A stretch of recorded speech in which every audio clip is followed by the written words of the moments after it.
My father died at 9/11. After he died, I wouldn't go into his room for a year because it was too hard and always made me want to cry. But one day, I had completely heavy boots, and I went into his room anyway. I missed doing taekwondo with him because it made me want to laugh. But I went into his closet, where his clothes and stuff were. I reached up to get his old camera. It dropped down about 100 stairs, and I broke a bouvet. Inside was an envelope with black written on it. I knew that Dad had left something, somewhere for me. The key opened, and I had to find. So I take it to Walt, the locksmith. I get from Stan, the doorman, who tells me keys can open anything. For all the 5 boroughs, I count there are 472 people with the last name Black. There are 216 different addresses. Some of the Blacks live together, obviously.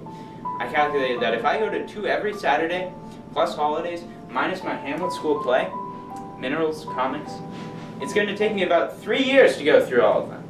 But that's what I'm going to do. Go to every single person named Black and find out what the key fits and what Dad needed me to find. I divide the people by zones, and I really had to tell my mother another lie, because she wouldn't understand how I need to go out and find what the key fit. That would help me make sense of things that don't make sense, like him being killed in the building by people who didn't even know him at all. And I see some people who don't speak English are hiding in a room with parakeets. Hazel Black was all prayered up and spoke to God as she spoke to God. How come she didn't tell him not to kill her son? Enough to let people fly planes into buildings, and maybe she spoke to a different God than that.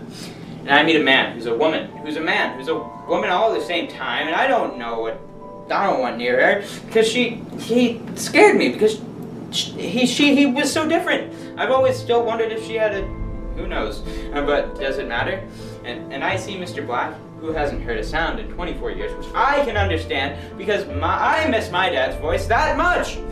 Like when he says, "Are you up yet?" or "Let's go do something." And I see the twin brothers who paint together, and there's a shed, and it has to be, it's just a shed.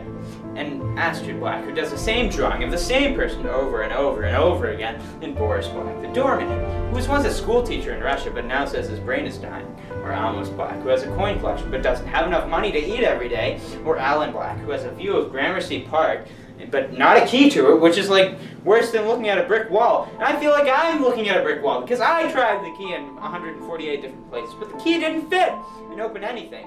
What Dad needed me to find out, so I know without him everything is going to be alright. And I still feel scared every time I go into a strange place. I'm so scared I have to hold myself around my waist or think I'll just break all apart. But I never forget what I heard him tell Mom about the 6th borough.